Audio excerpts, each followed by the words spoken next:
Hi guys, and welcome back, and today I'm talking about the correct order of makeup application. Now you might be disappointed to learn that there is no such thing as the correct order.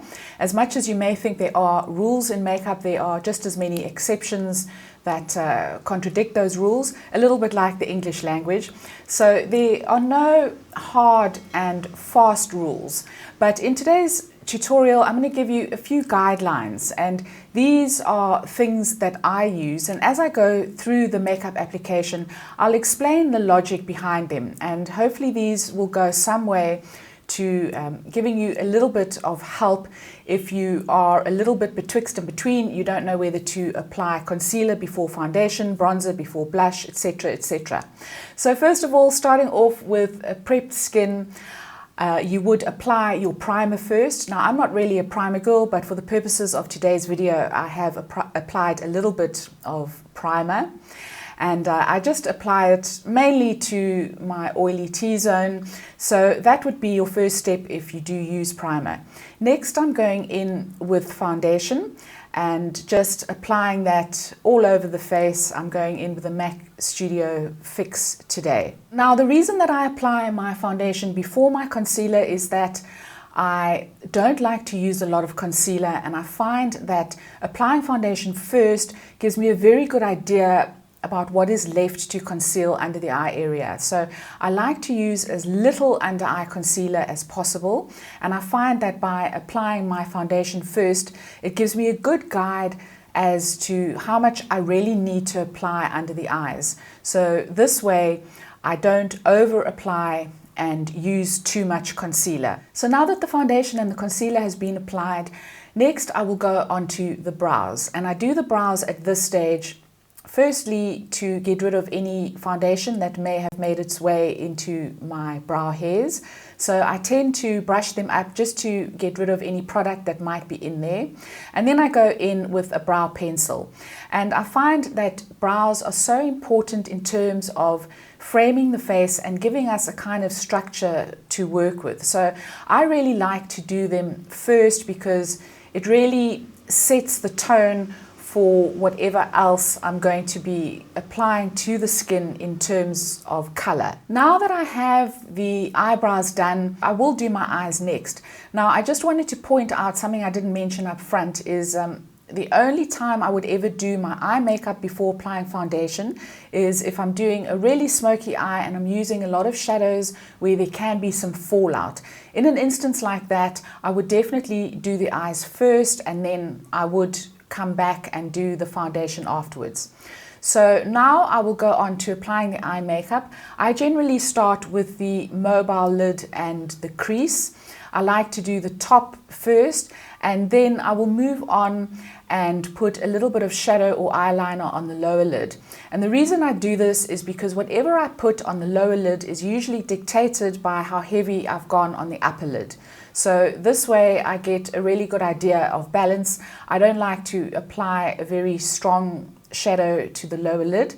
So I find that by doing the upper lid first, it gives me a really good gauge as to how much I'm going to be needing on the lower lid to get some definition. Now it comes to mascara. Now one of my quirks is that I generally do mascara at the end of the makeup routine.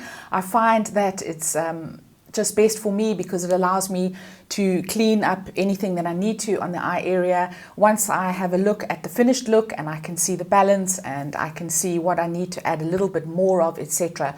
But for the purposes of today's tutorial, and I think most people will agree that they like to add their mascara straight after they have applied their eyeshadow. So it's really just quite a personal thing. It just depends what you prefer to do first. Now you'll notice that at this stage I haven't powdered my face at all, and the reason for that is that I need to decide what kind of blush I'm going to be wearing for the day. Am I going to be wearing a cream or am I going to be wearing a powder blush? And this is often dictated by the shades that I've put on my eyes. So I will leave the powdering to this stage.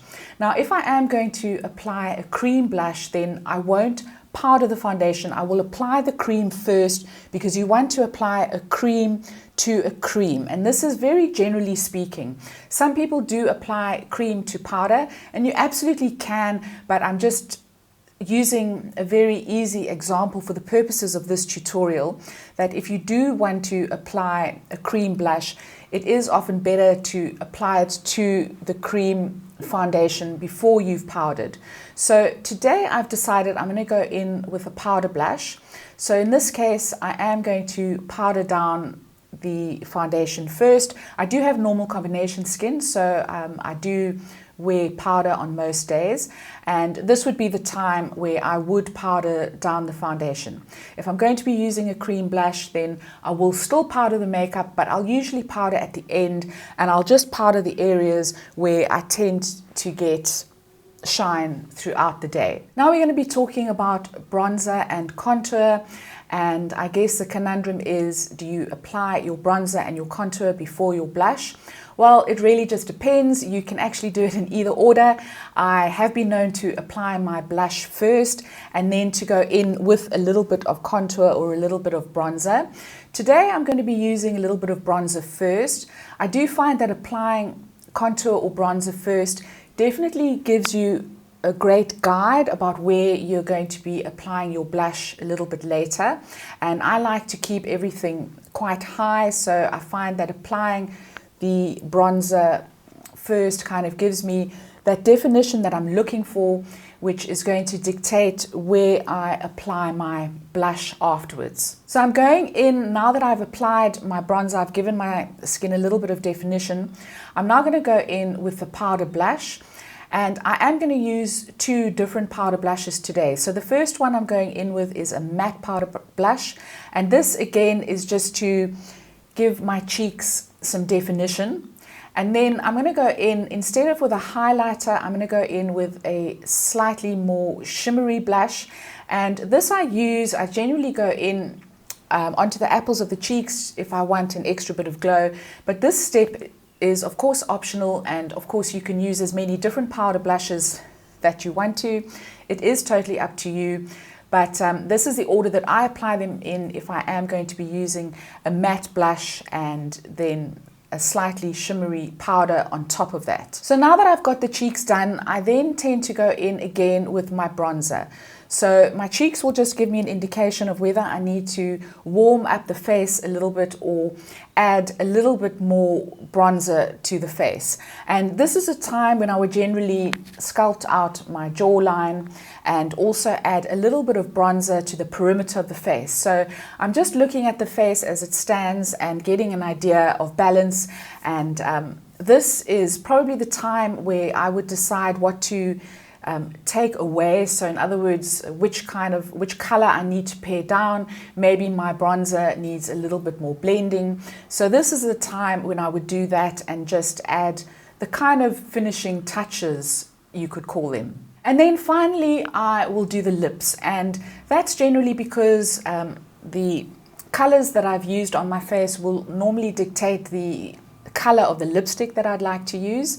And it also just gives, it's kind of like an exclamation mark for me at the end of the makeup. It's just something, it's a color that brings everything together. So this is where I will decide whether I'm going to be wearing a matte lip, what kind of lip liner I want to apply, etc. So I do leave this for the very last. So guys, I hope that has helped. I hope that I haven't confused you. I hope I have taken a little bit of the overwhelm out of the order of makeup application.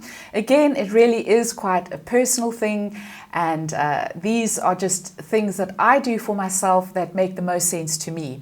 So let me know what makes sense to you. Let me know if there's anything that I've done here that's totally out of whack, that you really wouldn't approve of.